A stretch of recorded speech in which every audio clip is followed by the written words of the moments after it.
What are we talking about? It's a surprise. Okay. And I really want that to be the title of this episode. That's a surprise. It's a surprise. So hello and welcome to Nerdgasm Noire Network. It's me, D, and I'm here with Maria, JP, and Melissa. And today we're here to talk about nerd shit. How are you ladies doing? I wasn't expecting to finish my sentence. We're in the middle of a hostile government takeover. It's a vibe. It's a vibe. Other than that, pretty good. Yeah. I mean, I don't know what kind of it's not a good vibe, but it's not a horrible mind. Well, actually. Mm. Can we all mark ourselves safe from watching the State of the Union or whatever the fuck he's doing today? Yes. Yes. I would say get on Facebook and do it now, but I'm not doing that. I get on Facebook even less than I already barely got on before. Exactly. It's just too much. See how I know that I'm an elder is I'm on Facebook all the time. I don't even like it. I am literally frowny face, continually scrolling Facebook like fake article. Who the fuck is this on my algorithm? Fake article. Okay, cousin.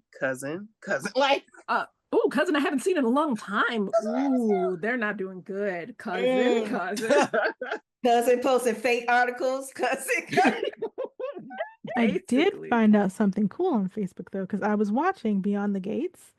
And I was, going, look, their little intro gives you everybody's names. And one of the actors' name was Marquita Goings. And I was like, that sounds familiar. Mm-hmm. And so I'm watching the show and I'm like, dang, she looks so familiar. And I'm thinking, where this is going. We went to school together.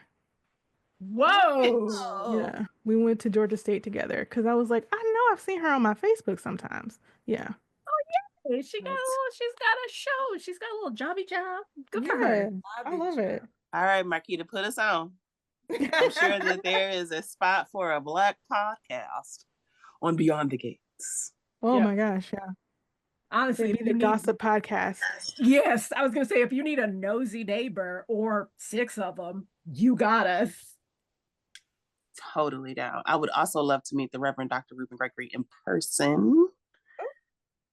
As well as Tamara Tooney, but respectfully. Whenever Melissa says respectfully, she does not mean respectfully. Not at all. Lisa Ann Walters knows it's on site. Anyway. Wow. Ooh. I got distracted. That was a little bit aggressive. It was. Please don't be afraid to be Lisa Ann Walters. I'm sorry. Melissa is aggressive with her thirst. Mm-hmm. Really? I mean, I don't blame her. I can't blame you. Speaking of thirst, though, did you guys know, because I found this out today on the news, that apparently Luigi Mangione made about 60-something porn tapes before? I'm sorry. Heard about that. What? Girl. So the news is still trying to make him look like a bad guy, right? They thought now with Trump and JD Vance yelling at Zelenski that, they're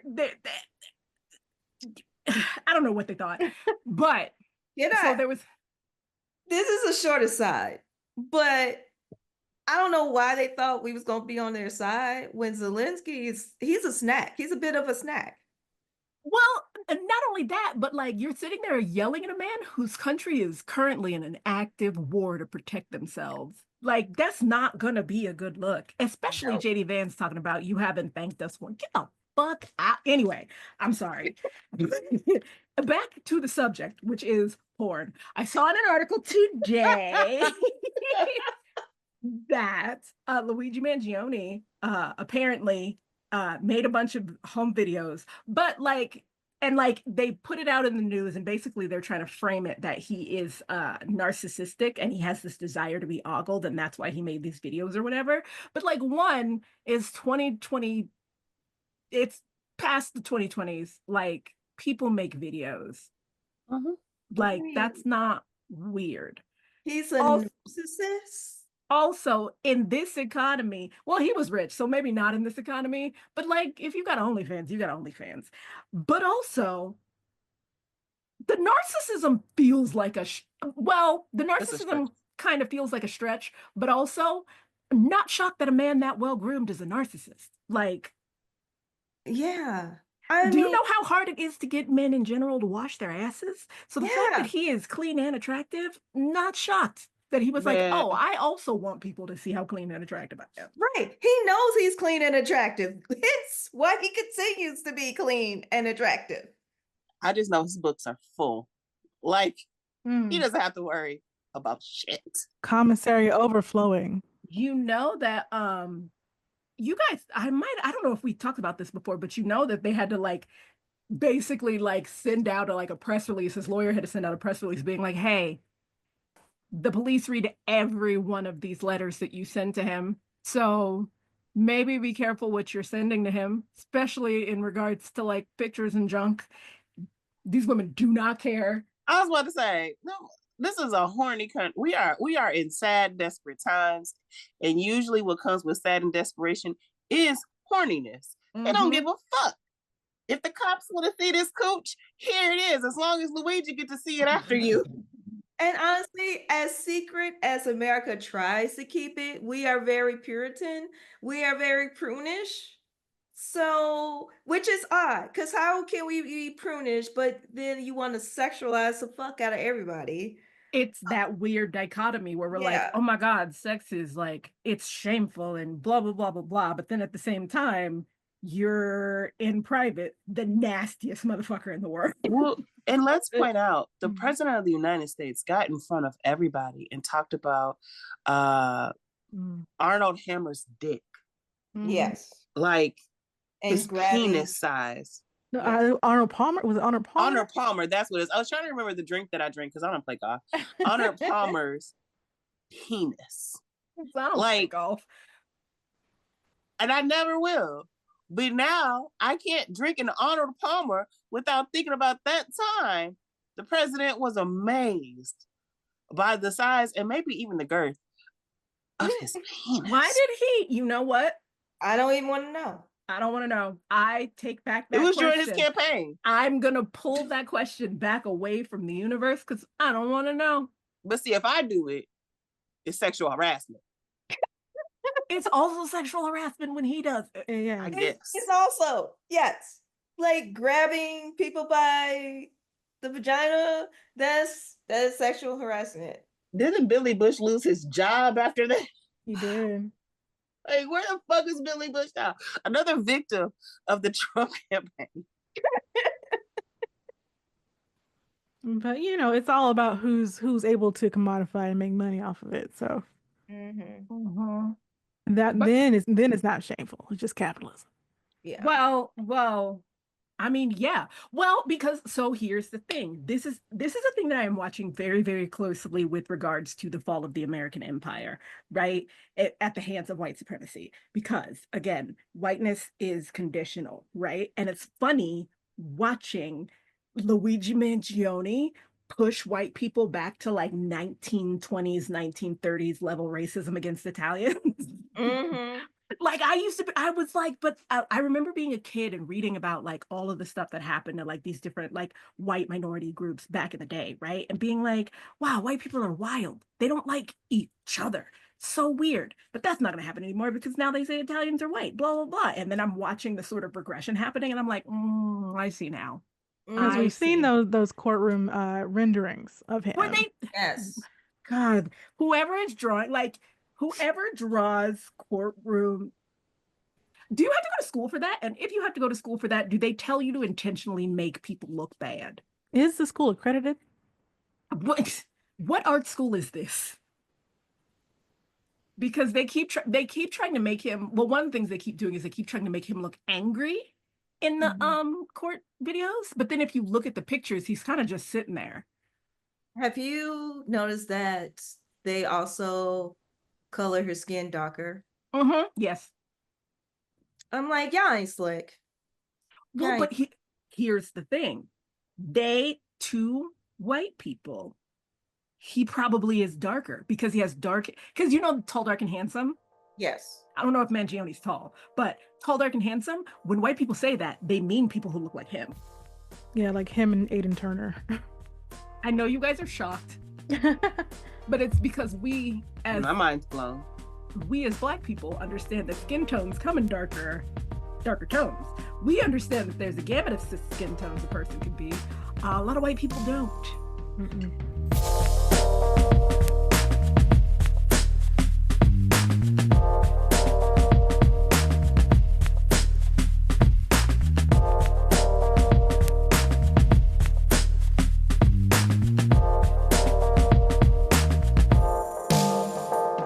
Since we're up politics, and if you guys don't know it, because I've been trying to find it this whole time, there's a bunch of different like little, I want to say, protests happening. And somebody, and I don't know if it's the Democrats, I don't know if it's them, but they came up with like a color code. For the, you guys see that?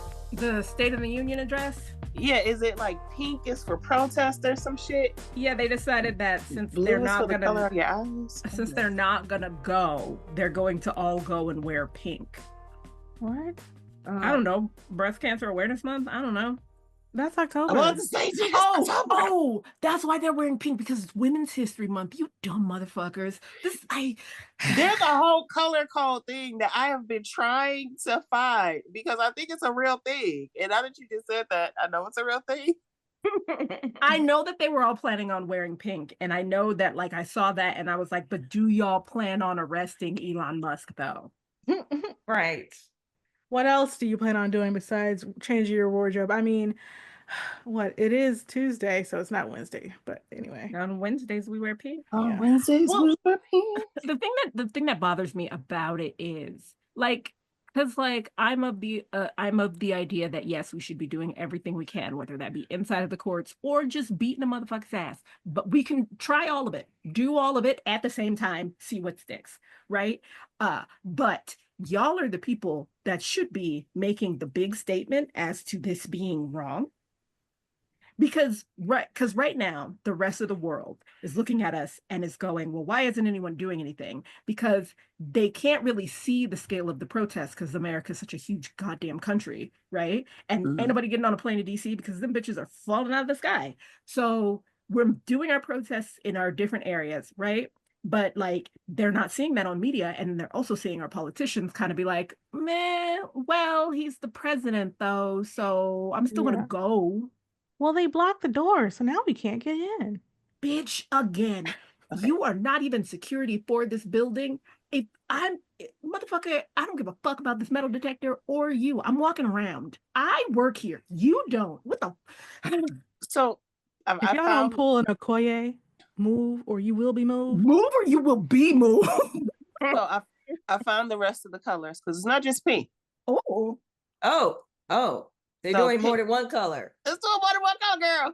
So pink is for the rights of women and families. Black to meet the somberness of the political moment. Yellow and blue. Y'all to meet the violence of the political moment. Beat a nigga's ass. They will never. Yellow and blue is support of the Ukraine. Democratic lawmakers are expected to communicate their opposition during the president's joint address, which I guess tonight, again, marked safe from watching that shit. So yeah, it's time to, according to Teresa Ledger Fernandez, the chair of the Democratic Women Caucus, it's time to rev up the opposition. It's been time. Okay. I'm tired. Like, I'm physically in it. I feel about this the way I felt about those pussy hats. Leave me alone. Leave me out of it. Don't put me in it. I'm good. I'm okay. Nothing. It's frustrating. It's frustrating because now it's gotten to the point where like people at my job or like my day job are talking about it. And these people are people who are like, I don't watch the news. It's too sad. And now they're like, I watch the news every day because what the fuck is Elon Musk doing? Girl. Right. And like, it's these conversations that I'm having with my coworkers where everybody is just like, it feels like they think like literally I had this conversation with one of my coworkers who her brother is a cop and very much was like pro cop up until like recently. Because her brother was a good one. And so she thought all of them were good ones. And then she heard about all this stuff. She didn't realize. She honestly didn't realize. And then when she found out about all the other things that cops did, she was like, oh no, cops are awful.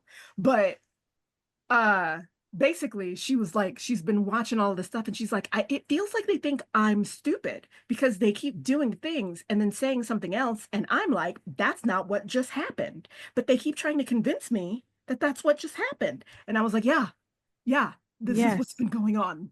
We call this gaslighting. She was just like, what the? She was confused as to like why it would be like this. I was just like, I don't know what to tell you, ma'am. I mean, it's been this whole, I don't know. It's been bad from the start. I can't believe it's only been, we're not even 3 months in. I want that to sink in. Girl, it's only been a month. It's only been a month. And we've already had oh my God, is Medicaid getting cut off scare? Because this nigga is serious. And they already passed something through the House, I think, and it's going to the Senate where they're trying to cut Medicare and food stamps. Yeah. And they're also trying to Medicaid. They're trying to privatize Social Security as well. My day job, I work with all elders. It is a fucking scary time. Oh, like, gosh. Because they are fucking scared. And we're like, ooh, okay. We gonna try to do something. And we're literally thinking about things that we can do to sort of help fill in the gaps because our elders are fucked. Like, no offense. Don't nobody from my job better listen to this podcast. And if you do, don't tell me. They're gonna walk up to you tomorrow. Like, oh my God. Listen, they like to troll me at my job. So I don't appreciate that shit. So they listen. Hey. Hey, coworkers. Hi, everybody. Anyway, our population's fucked.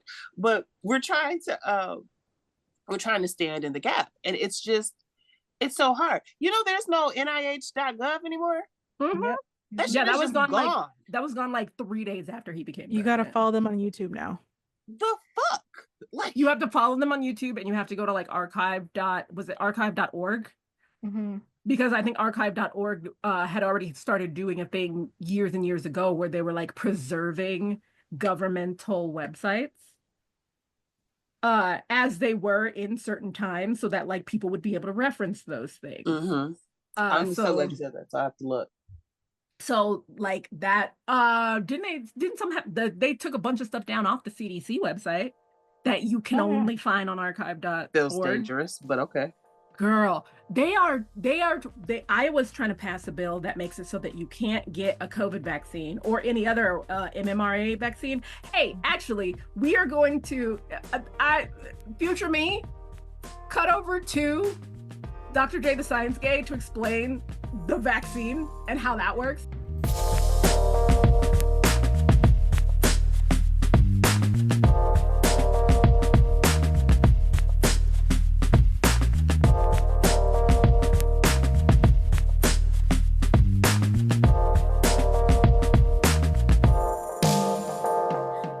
So, hello.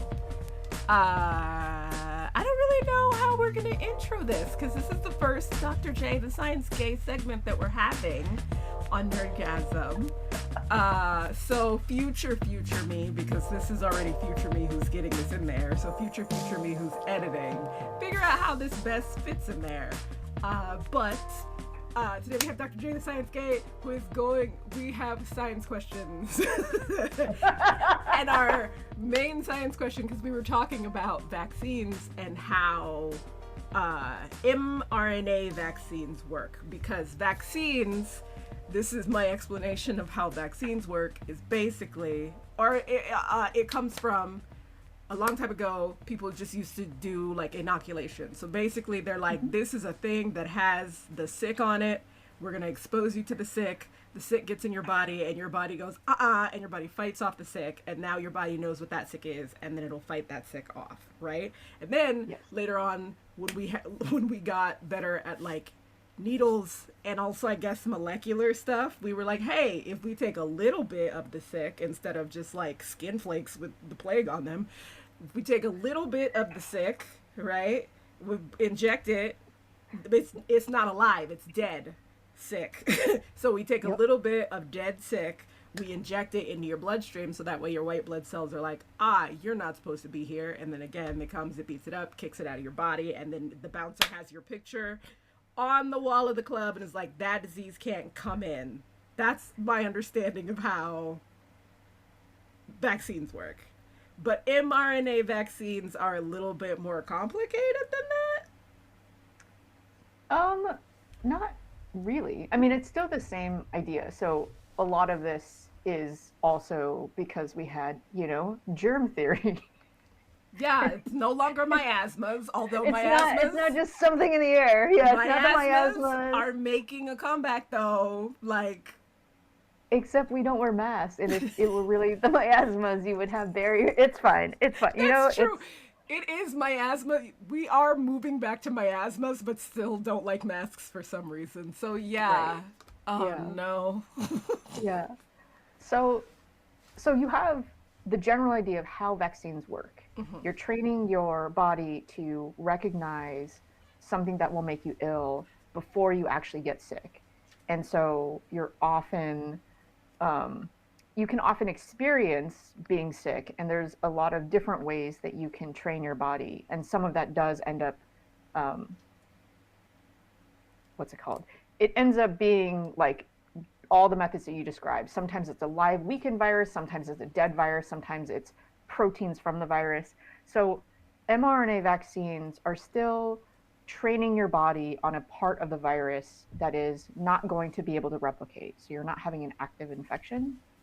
The difference is, much like viruses, mRNA vaccines package the messenger and then use your cells, once they're infected, to make the protein. Mm-hmm. So it's modeling basically what viruses also do. They hijack your cell machinery to make their own proteins, and then they basically package that and infect other cells, right? Mm-hmm. Without and then spread before they kill you. Otherwise, the virus is also dead. Right.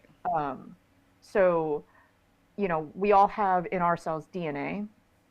mRNA is the messenger, so it's a copy of the DNA. Mm-hmm. And that's actually what your cell uses to make proteins. And proteins are like all of the workhorses in the cells. They provide cell structure, they help your muscles move, they send messages, etc. They do chemical reactions. So it's only newer in that it wasn't before COVID. They had still been in the clinical trial process of showing that you could inject mRNA with basically a protein coat into people, mm-hmm. and it would, as a vaccine, and it would work to confer immunity against whatever that disease was. Okay, so basically, because it's using that, so is it better, or what am I trying to say? Because I don't know if it's how necessarily safer or better or whatever it would be, but mm-hmm. Is the reason that it works so well that it basically, it teaches your body by using your proteins to mimic that protein? I think, I haven't read too much about efficacy and the actual numbers, but it seems there's a couple reasons why it may be better tolerated by a lot more people, mm-hmm. and you don't have some of the side effects or the off-target effects in as high numbers as some of the traditional vaccines. Mm-hmm. So part of it is when you're making proteins, sometimes, and to put into a vaccine, sometimes you're using other animals. So I think the chickenpox vaccine is made with chickens, and so, or something in chicken eggs. I think it's albumin. Anyway, there's a likelihood that you could react to that and have an allergic reaction, not to the vaccine per se, but how it's made. So okay. mRNA differs because you're not using another species' proteins to basically be the image from the bouncer of the ID card that's you don't belong here. You are a banished, right? You can't go here.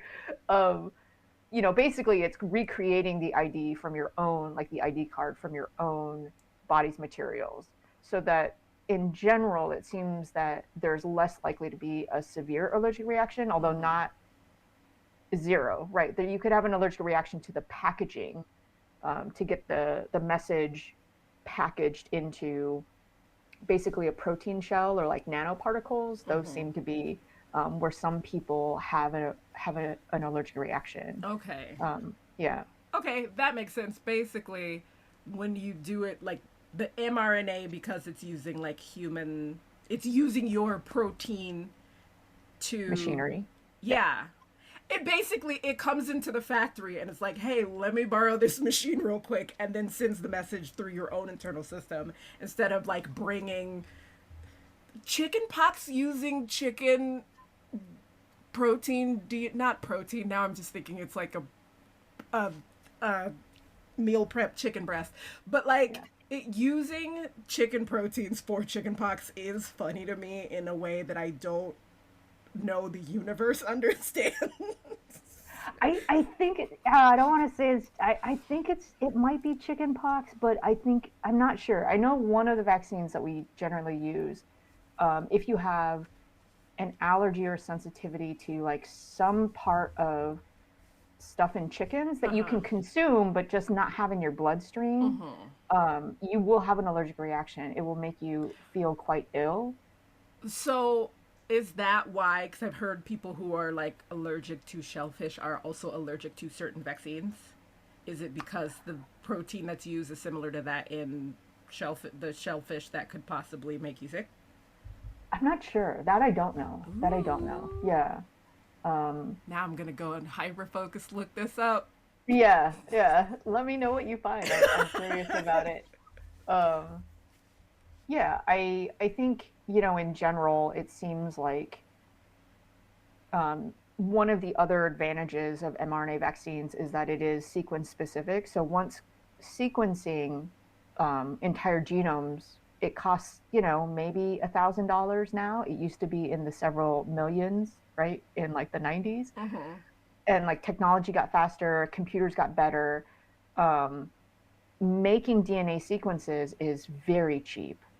Making proteins that are the correct conformation, like the correct shape, that you have a high enough concentration. This is like the other way to make vaccines, is to just package proteins, and, make bacteria or other types of cells, make proteins, isolate those proteins, shove it into some type of vehicle to deliver to your cells.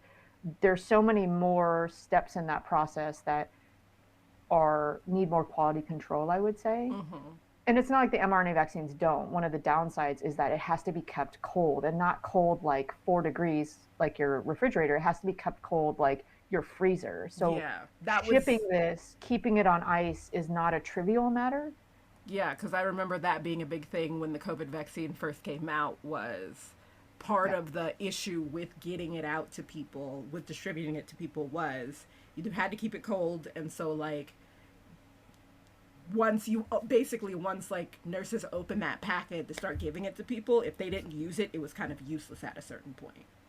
Yeah, and that's because mRNA doesn't last very long. It's very quick to degrade, even on the counter at like 4 degrees. So it would sort of defeat the purpose to use it after a certain point, because if there's no message, there's no protein. Yeah, it's not. And then you don't have any immunity, right? Because you need the message to be made into a protein. The protein is what flags your immune system down, like, hey, you see this in the future, kill it with fire.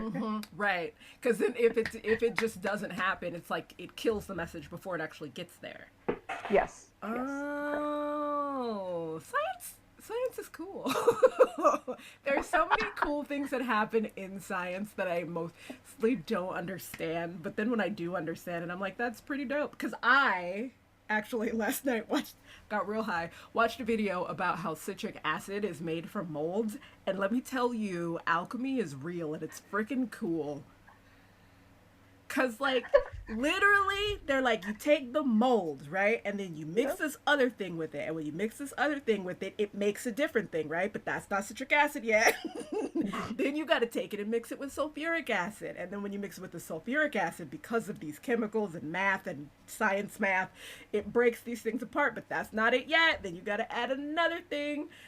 And then that makes the compounds react differently. And then now you have this in the water, and then you just separate it from the water. And I was just like, there's a better explanation. It's just that I don't know the chemistry on it. But a lot of it is like, we know that when these two things get together, it makes something, what do they call it, immutable?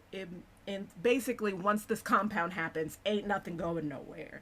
So when you mix these two things, this compound happens, and then it basically is a different weight than the other compound that's made, and so they separate. And so then you filter all that out, but that's not it, and so you put it in something else, and then it breaks that up and makes a different thing, and then that you put another thing in and it filters it out.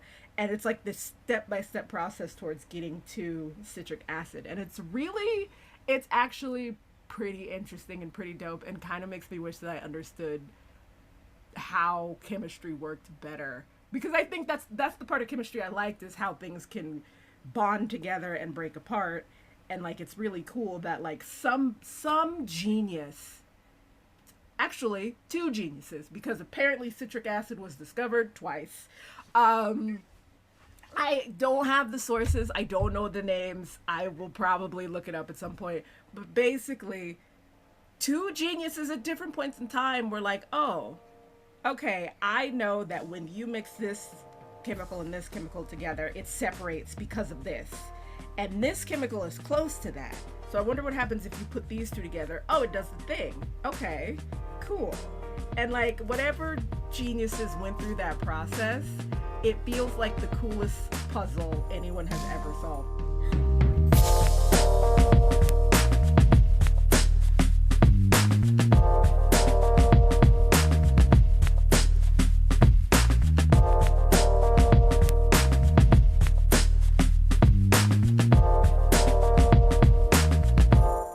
Okay, cool. Back. But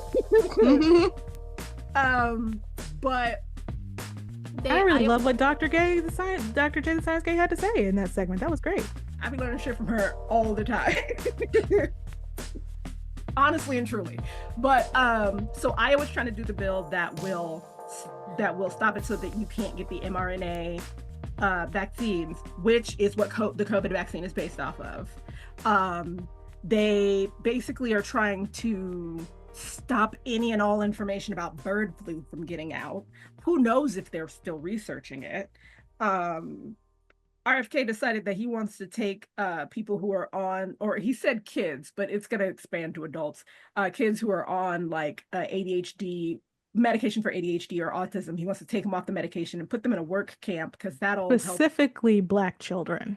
Oh no, the thing he said about the Black children was he wanted to specifically take them so they could be rehomed, which is child trafficking. Because he said it makes these drugs make them dangerous and agitated. That is child trafficking. That is genocide. Like, straight up. These are war crimes, y'all. Like, what the fuck are we doing? It is. It's so funny because, like, I feel like in previous times when we said, oh man, shit's bleak, it was bleak. But then, you were like, yeah, cool, whatever. Certain things were still there. Mm-hmm. Like, I don't know, NIH.gov was still there. The NOAA was still there for weather, stuff like that. Oh yeah, they're getting rid of the weather, the meteorologist organization or whatever, which is, hey, the reason that people don't die from these terrible storms, as like, people still die from them, but the reason that the death count isn't super high is because people are warned beforehand. If you stop monitoring the weather and you stop having people study weather patterns, guess what? There won't be a warning and more people are going to die. I don't know if it's the ADHD that makes it so that I can understand that these things are important and other people, or is it just the lack of ketamine? I don't know. But why? Because they don't care if people die. I mean, it's not that you misunderstand, it's that's exactly the point. True. They want to privatize it.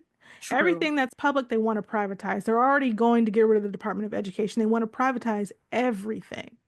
Which, oh my God. So actually, to speak to Melissa's point from earlier, yes, before things would get bad, but there was still a little bit of hope because, and the reason for that is because all of those bad things were leading up to this. And back then it was like, okay, at least we're not there yet. So maybe we can turn things around. But now we're here. And so it feels real bad because it's like, all right, we wanted to get out of here before we got to this point. Now it's going to be harder. Yeah. At less than 90 days, my friends. But yeah, the point is the harm. They want to privatize everything. Remember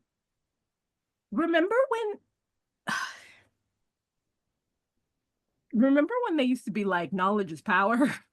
What happened to that? Bring back Schoolhouse Rock. Maybe I don't want to feel that powerful anymore. Like, it kind of sucks, actually. know what happened to that? No Child Left Behind. That's what happened to that. That's true. I will say, though, just to bring a little lightness, Don Lemon's pettiness has lightened my soul, okay? Has given me something to like aspire to. Because the way he refuses to get his foot off the neck of Megyn Kelly. He said, Megyn Kelly, get your husband away from my husband because that shit's weird. It's weird. And this is because so Joy Reid got fired from MSNBC for, we all know why. I don't want to say for some unknown reason. But yeah, black. Most of the people who are gone from MSNBC are the people of color. Because even Rachel Maddow was like, do y'all know how this looks? She said on air, this is a bad look, y'all. Gosh, I probably shouldn't do this. I'm only here for like a little bit. But y'all shouldn't do this. Like, Lester Holt is also stepping down, by the way. Which feels weird to me. But Joy Reid's show got canceled. Megyn Kelly was a little bit too gleeful about it. She was a little bit too, who's crying now? And Girl. Don Lemon said, hold my YouTube beer. Because Don Lemon ain't got shit to do right now but be on YouTube and TikTok and talk shit. At first he had Kanye to talk shit about. Which Kanye proved his point almost immediately. Like, it felt like a sitcom. Kanye's a little dumbass. It's not hard to get a point proven off of Kanye, to be honest. He makes it a little too easy. But the way he went in on Megyn Kelly, it wasn't even like, oh, Megyn Kelly. It wasn't even like, girl, shut up. No, he detailed and continued to say how she got fired. She is no longer on television. Like, and you also don't have a job. You don't have a job. And when you could read somebody with just facts, just objective facts about their life, you've done a job well done. And I know we've been on Don Lemon's side for a minute now. We've long passed the days where we were all mocking him. And Don Lemon did a complete 180. He did. He straight up was like, oh, never mind. Yeah, right at Ferguson, he was like, you know what? When the protesters were looking at him like, nigga, what are you doing here? Like, he was like, you know what, nigga, what am I doing here? It's between that scene and the one where he is literally holding a card that says nigger. Where is that I don't from? know if you guys remember it. Maybe link in the notes or whatever. But he was like, does this offend you? That was back when he was corny as fuck. And we are beyond those days, Don. And I appreciate this. I appreciate you. I think I subscribed to that man's YouTube. I said, let me subscribe. And when Joy Reid gets on YouTube, I will also subscribe. Like, I got no problems. Apparently, I'm gonna have, the real news is gonna be taking place off of cable anyway. So sure. Because because what's her name? Rachel. What's her name? Rachel on MSNBC. Maddow. Yes, couldn't think of her last name. She was extremely supportive of Joy Reid after she'd been let go, and was like really negative about what the network had done. And then the next day they fired all of her staff. Damn. And Rachel's only back for the first 100 days. Right. And then there were also they basically let go of all of their people of color and a lot of their women on MSNBC. I said, let's get on board with what the country is doing. They're having a roundtable about the State of the Union tonight, and it is the whitest roundtable you've ever seen. So no thanks. Juan Williams didn't even show up, or is he on Fox only? I don't know who that is, but no, there was no people of color on that. Juan Williams is a special guy. Where is Michael Eric Dyson when you need him? Don't do that. I'm not, but I'm close to doing it. No. But I won't. No. I won't. Don't say the name anymore. It's like Bloody Mary. If you say it number of times, he'll pop up. So just stop. Let's just stop right here. With a new ascot. Not a new ascot. Are you thinking of him or are you thinking of Roland Martin? Because I can go both ways, baby. Yeah, you're thinking of the wrong. Roland Martin is on YouTube clowning. He's having a grand old time on YouTube with he's wearing his little dashikis.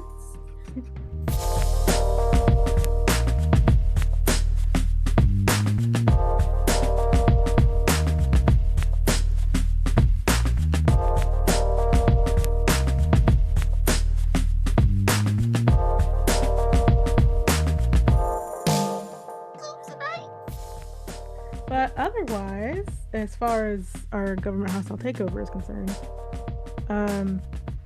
I've been watching Paradise on Hulu.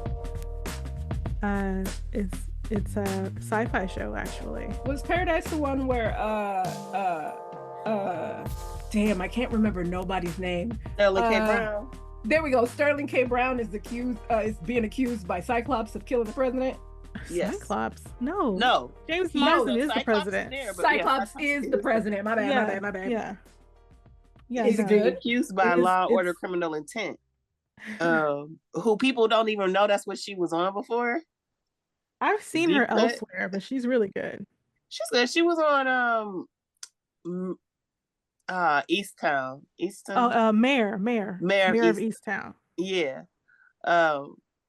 She's a good ginger. But she was also on Law and Order Criminal Intent on the seasons I didn't watch. And that wasn't her fault. It was just poor writing. Anyway. But yes, I've been enjoying it. There's lots of twists and turns and stuff. I wouldn't say it's like, the best writing ever, but I'm really enjoying it. I'm enjoying the performances. And just like the mysteries they set up, and then they do answer them, unlike Lost. So I will be continuing to watch. They have been renewed for a second season as well. Oh, yay. Nice. It's written by the guy that gave us This Is Us. I could see that because a lot of the story, most of the story takes place in flashback. And that's what they did with This Is Us. Yeah. I think I saw a short TikTok with his wife watching his show, and she kills me because she was talking to him like he was the character. Like, why you ain't tell her to stay? I hope you don't tell me to stay like that, because I was cracking up. They are adorable together. What is it? Ryan Michelle Bath. I hope I got that whole name right. They also have a podcast. They do? Yeah, they have a couples podcast, which I don't usually promote. But one, I love Sterling K. Brown. But also Ryan is also very delightful. It's called We Don't Always Agree.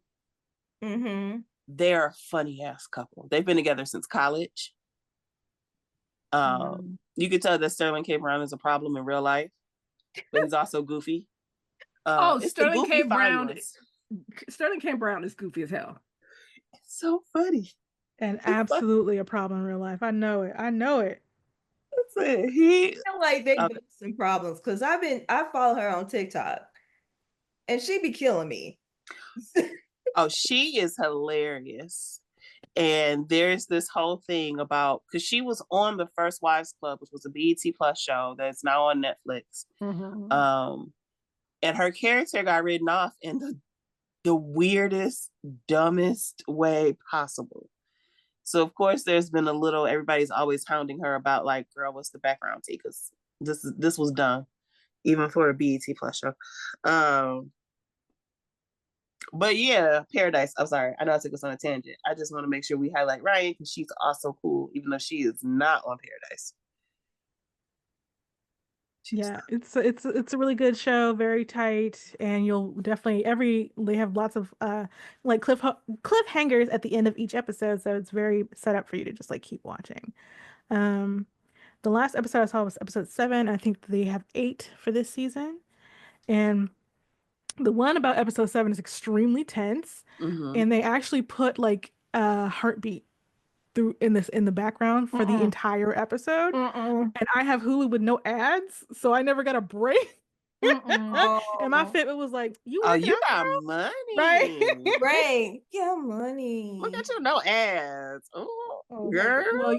Well, for as long as possible, because they actually just sent an email saying, actually, we're gonna put some ads in your no ads. So God. Bitch, I'm going back. If I'm gonna have ads, I might as well go back to cable.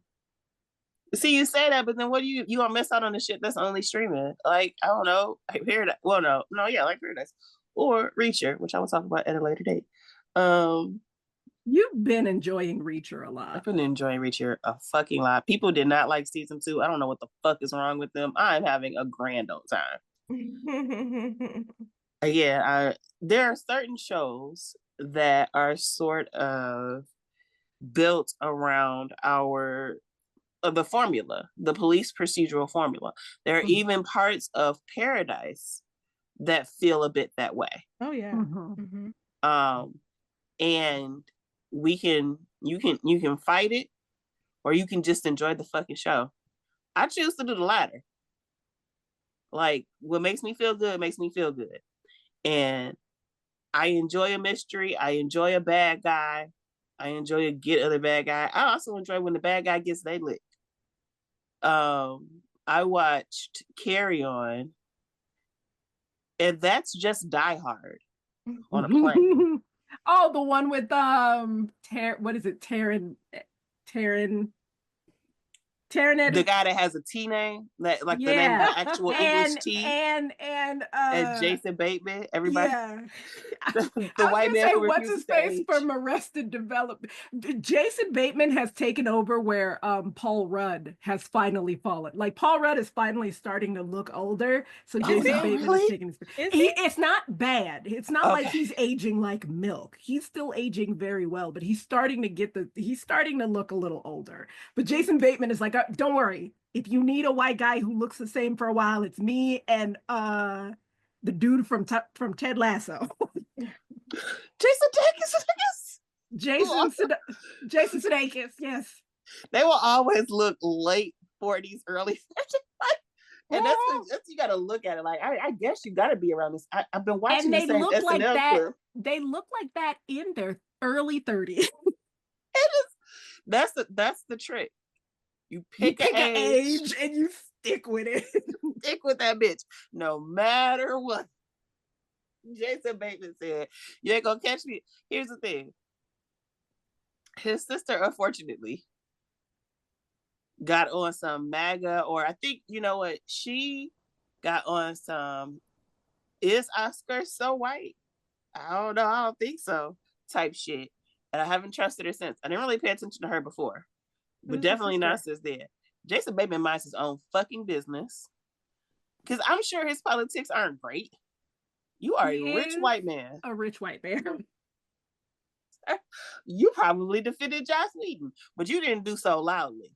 Oh, heck no. I never defended him. Didn't do so loudly. I'm talking about Jason Bateman. If he does this shit, he is very quiet. And I appreciate that about you. Don't let me find out, okay? Again, it's okay to be ashamed of things. Shame is not bad.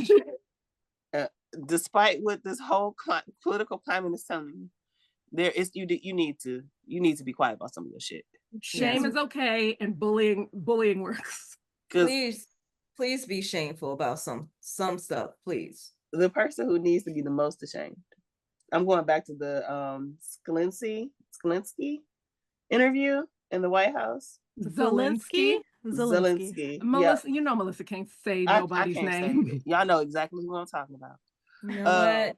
Team can't say nobody's name, Mel. Team. You, JP. If it makes you feel better, I can't remember nobody's name. Just saying. I feel like team can't say nobody's name. We're gonna call ourselves the Bar Powards. So when that reporter asked him about why aren't you wearing a suit, and he got clowned so hard.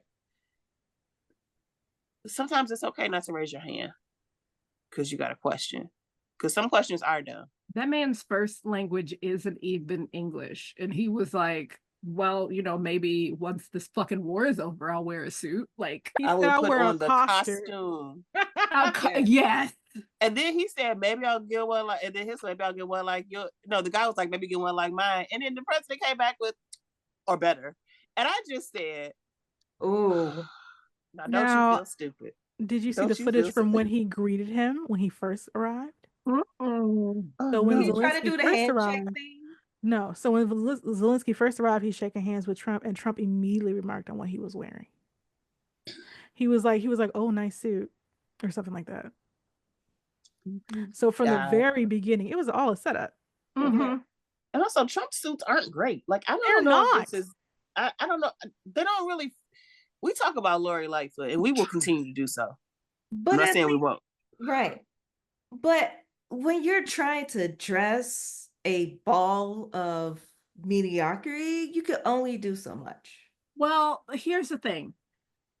Trump still thinks 80s rules apply. So like, it doesn't matter what's going on. You got to wear a suit in order to be considered professional. And so you're another country leader. You're the president of another country. Why would you come here not in a suit?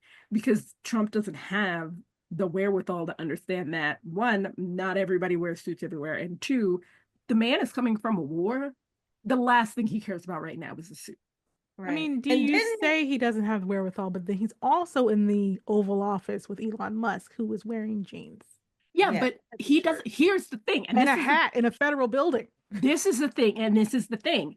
Elon Musk is not the president of a country. And that's the thing that pissed Trump off. He's not? Are we sure? Well, Trump's problem is he doesn't see Elon as a threat. I've seen this show before. You should. I mean, this is some Game of Thrones shit. But he doesn't see Elon as a threat. Also, he doesn't see Elon as on the same level as him because he's the president and Elon's not. But this is another person who is the president of a country who is a threat to his power, because now we're on a political stage. And so you come here and he thinks he's going to be able to get away with, oh, you came here and you were disrespectful and blah, blah, blah, not understanding what the optics are going to be. Right. But like, I feel like I read somewhere that Zelensky was like, I'm not wearing a suit until there is no war in Ukraine. Which, I mean, like I read that somewhere. I'm like, you know what? You got a point, my G. Because he's like, why am I going to be sitting here in a suit while my people are fighting for their lives? Optics was the only thing they could really focus on. And he ended with, he did correct, because at the end, this is going to be good television. Yeah, I mean, and then he immediately went back to Europe because they wouldn't let them eat lunch. And got support from literally everybody else in Europe. Yeah. Well, did you hear about the thing where JD Vance went to Europe and basically was like, we are not going to send our military over here to help with like the European Union stuff anymore. So now the European Union might actually have to form its own military. Because the European Union, as I understand it, doesn't have one. Like the individual countries do, but like the EU as a whole doesn't. So the EU might have to make its own military because apparently, again, American imperialism is bad. It sucks, right? But the way that you stop it is keeping all of, like, slowly pulling things back and helping the people in these countries make their, like, all of the stuff with US aid, right? We don't need to be in those places. We honestly don't. The thing that we were doing in those places is we were providing food and medical care and things like that to the people out there. What we should be doing as a nation is, yeah, we're providing that stuff, but also training these people so that they will have the people to do it. So that way they can have their own sort of access to that without having to rely on the United States, right? So that way we're not put in a position of power over them with this information and these medical supplies and this food, right? That's what we should be doing. We weren't doing that. And then just deciding to be like, okay, well, we're not going to do anything. That doesn't help. You've now screwed these people over and in turn screwed us over. Because these diseases that we were helping prevent, like tuberculosis and malaria and Ebola and all of these other things, part of the reason that they're not here prevalently is because, and I hate quoting George Bush, it's because we're fighting them over there. Also, like the food that we bring over there, we get from the surplus from the farmers who can't sell all of their goods here. So now you have food in some type of warehouse just wasting away. Well, that's if it's actually getting harvested, because again, a lot of our workforce when it comes to farms and things like that are immigrants, whether they be undocumented or work visas or legal permanent residents, whatever. You've just scared all of those people from going to work. Yeah. I was just reading an article the other day about this place in New York. I think it's called Cora.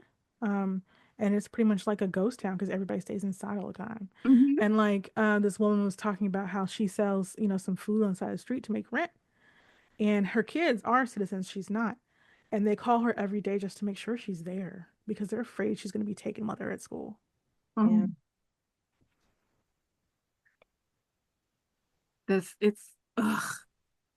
I'm so angry. Right. And then I don't know, I forget, I don't know if it was Social Security or some other program where they said, we're going to look through the database to make sure no undocumented people are getting these benefits. And I'm like, it was Social Security. That doesn't. It was Social Security. I'm like, if they're undocumented, they wouldn't be in the database. So pretty much you're just going to take any name that sounds like non-white European. You cannot get federal aid without being, at the very least, a legal permanent resident. If you are undocumented, the only way that you can get any sort of aid as an undocumented person is in the state of California, you can get full scope Medicaid benefits. That's it, right? So if there is a person who is an immigrant who is getting Social Security benefits, it's probably because they applied for some sort of visa to come here. And because they have that visa, that's why they're able to get the Social Security benefits.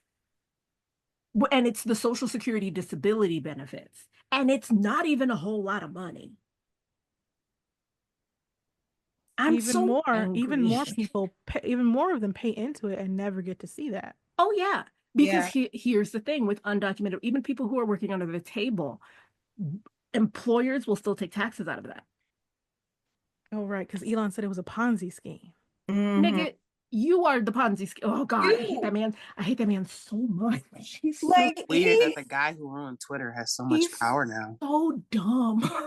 Like, the person who should have imposter syndrome doesn't have it. Like, my good sir, how many companies have you just bought yourself in and then made yourself the founder? You have not founded shit. You have not founded one damn thing. All you do was insert yourself, try to name it something with X in it, and lie.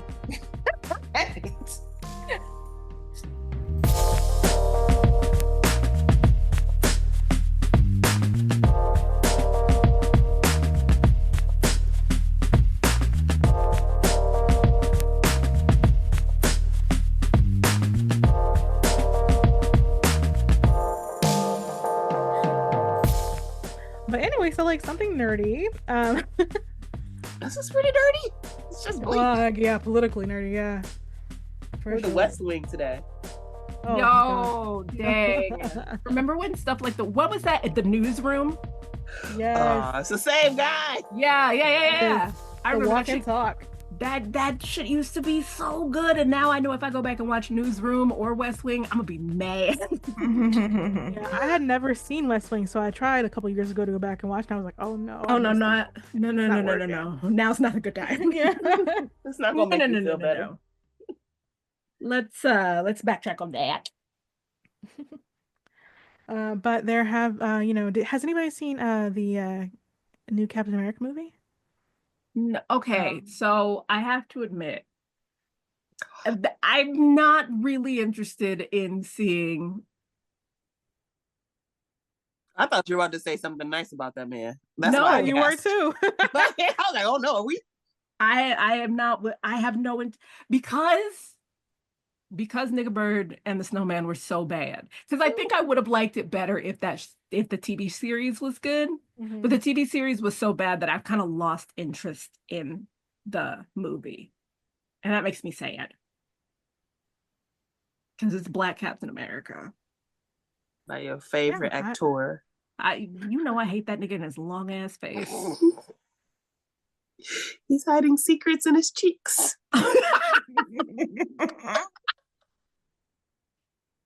I feel the same way. The show was just, I mean, there were definitely, it was suffering with the COVID regulations or whatever, but like the show was just not good. The character was just so confusing. Again, I don't understand how Sam is the only Black person in the world, not even just in America, in the world, who didn't understand how racism worked. Because even the niggas in Wakanda understood how racism worked, and they shut themselves off from the world when slavery started. They were like, nah, we're not involved in none of that shit. And Sam is from Louisiana. The only nigga in Louisiana who doesn't know how racism works. Bucky Barnes understands how racism works, and Bucky Barnes was probably racist. And even he's like, my guy, get it together. Why do you think they wouldn't want anybody to know about Black people, a Black man being the first Captain America? Like, my guy, get it together. So I was on a Facebook page talking about the movie because there was a review that was pretty scathing of the film, and a lot of people took it kind of personally. But one guy I was talking to, he's like, "Well, I'm gonna go see it because he wanted basically like Hollywood to get the message that you should keep making diverse offerings, diverse films and stuff." That's understandable. And I was like, I get that. However, considering the way these companies are already capitulating to resegregation, I don't see that any positive impact is going to encourage them to make any more diverse content. Now, if the movie flopped, they would totally use that as an excuse. But if the movie is a sudden blockbuster, they're not going to use that as motivation to keep going that route. And then this week, they canceled the Tiana show. They were going to have a Princess Tiana show on Disney Plus. Canceled. Yep. So like we are back, because I felt like especially since like 2020, there with the DEI push or whatever, it felt like people were actually paying attention to how diverse voices were wanted in media. And now I feel like we're back to how it was before that, where it was like, oh, well, nobody really wants to watch anything with people of color in it. And then it's something with people of color in it is successful. And then they're like, oh, well, that was just like a fluke or whatever. Like, how many flukes are we going to have? Like, come on. The Blade movies kicked off. I swear, if the Blade movies didn't exist, Marvel would not be where it is right now. 100%. Why can't they get this TV show off the ground then? What's the problem? Why is Blade the TV show stuck in development hell? Because now they don't need the Blackie story. We don't need a Blackie story now. Well, I think it's partially that, and I think it's partially they don't know what to do with it. Like, they have no idea how to make. Another problem Marvel has is Marvel doesn't really know what to do with its weird stuff. Right. And I don't think they are interested in listening to the people who have an idea of what to do. Because I heard there has been some like tension between like the executives and like the people who are actually trying to do the Blade TV show. Ooh. So I don't know if that's part of it. There's been rumors about it. So who knows? I can see it. There's also an issue of a lot of the film industry no longer filming in the States. A lot of them have moved to like Australia, New Zealand, and places in Europe. Mm-hmm. So I'm on like a crew group on Facebook for people who do, you know, production and stuff. And people are having a really hard time Finding work and stuff. Mm-hmm. I mean, yeah, I know out here, it's most of the stuff that happens out here is like the production, not like the actual production stuff, but like the development stuff. Mm-hmm. So like all the contracts and stuff people will do out here or whatever, but they don't really do a whole lot of recording things out here as much anymore. Like they still do, but not as much. Mostly what happens out here is TV and the internet. Streaming stuff happens a lot out here. And I even heard in Hawaii they're not even filming out there like they used to. That's weird. And I'm sure these tariffs won't help. Bitch, the tariffs, who buddy? Everything's about to be real expensive. I already got my Costco card though, so I got me one of them little pre-made dinners. They had like a meatloaf and mashed potatoes pre-made dinner because I didn't feel like making anything for lunch this week. I just put it in the little plastic containers. I just grab one before I go to work and it's good. We're not sponsored by Costco, by the way. I just like the store. I was going to point out at least 2 minutes ago that we are not sponsored. But we could be. We could be. But anyway, I might have to take my little cart. My little cart been sitting in my mud room, just collecting dust. I want to get those little grocery carts where you could take the baskets out and just put them in the trunk of your car. I want to get one of those so bad. You love grocery shopping. I'm an old lady. I've been sewing, I've been crocheting, I've been grocery shopping. Wow, I love this golden era for you. I am a full-on millennial doing old lady hobbies. Millennials are no longer the young ones. Like No. That is something that still I am struggling. Yeah. I would say I'm not. I'm glad. I did order a couple books on sewing. So sewing is actually quite fun. So I did get influenced by TikTok, but I still ain't buy shit off the TikTok store. I'm sorry. I'm not going to do that. I've bought so much stuff off the TikTok store. It's a slippery slope. It is a slippery slope. I try to look it up on somewhere else first. So I'll search engine it to see if I can find the thing somewhere else. And then I end up going back to TikTok. Yeah. So someone was demonstrating like the book that they created, where it teaches you the different hand sewing. Yes. But it has like, you could take this little card off and it demonstrates like it has little number holes, so you can practice the different type of hand sewing. And then they have one for if you right-handed or left-handed. So there's 2 different books. One is for left-handed, one for right-handed.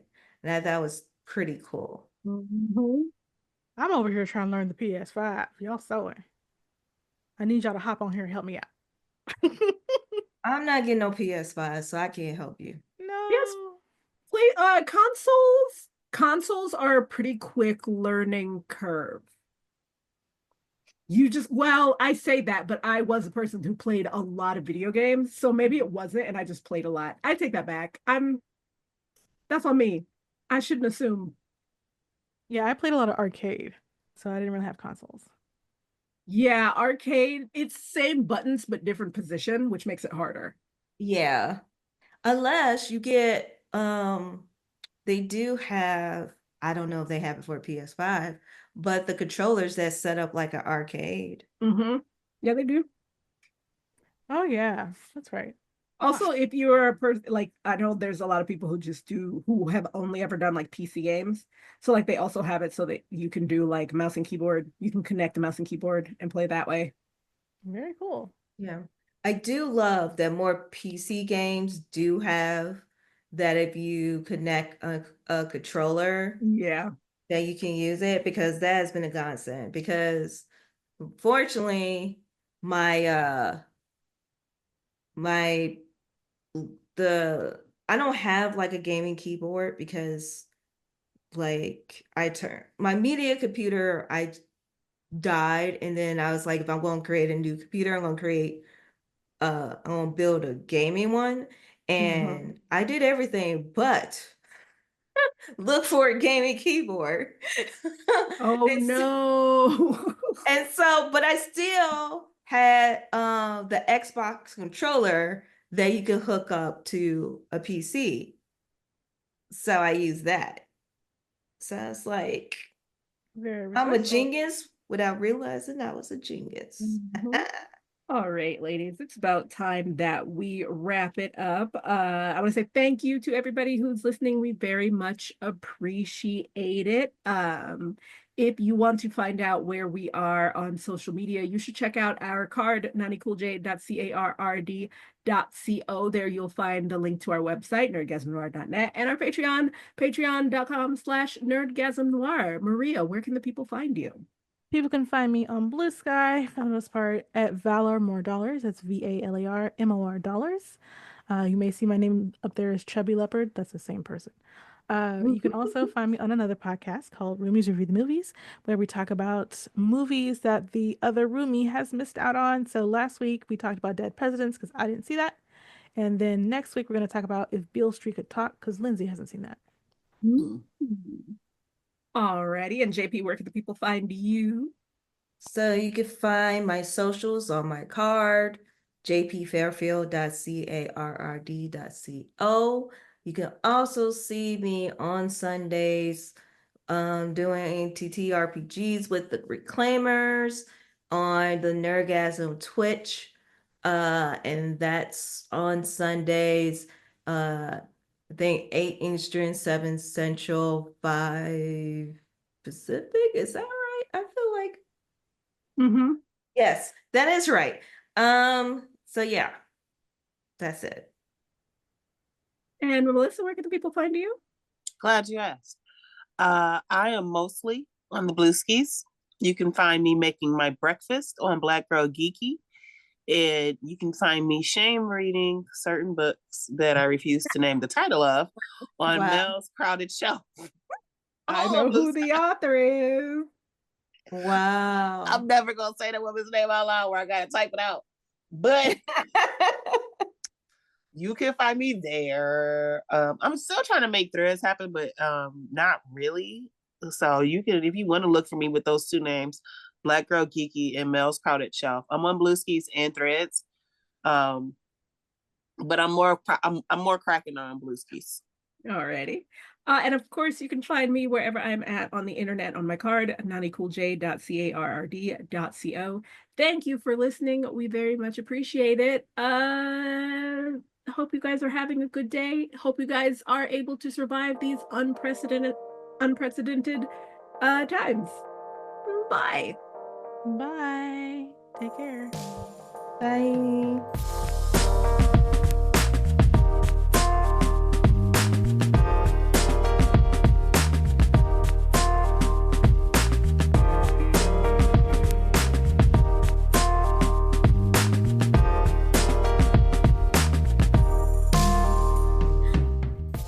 Hey everyone, it's me, Thee, here to let y'all know about our Patreon. For just a few dollars a month over at patreon.com/Nerdgasm Noire, you can get access to Patreon exclusive episodes of our main show and Smut Book Club, as well as access to Patreon only shows. You'll be able to join people like Jacqueline, Amma, Elle, and Slazinger Kincaid in supporting our little show and helping us be nerdy together and also with you. So make sure you head over to patreon.com/Nerdgasm Noire and show your support. Thanks. Bye.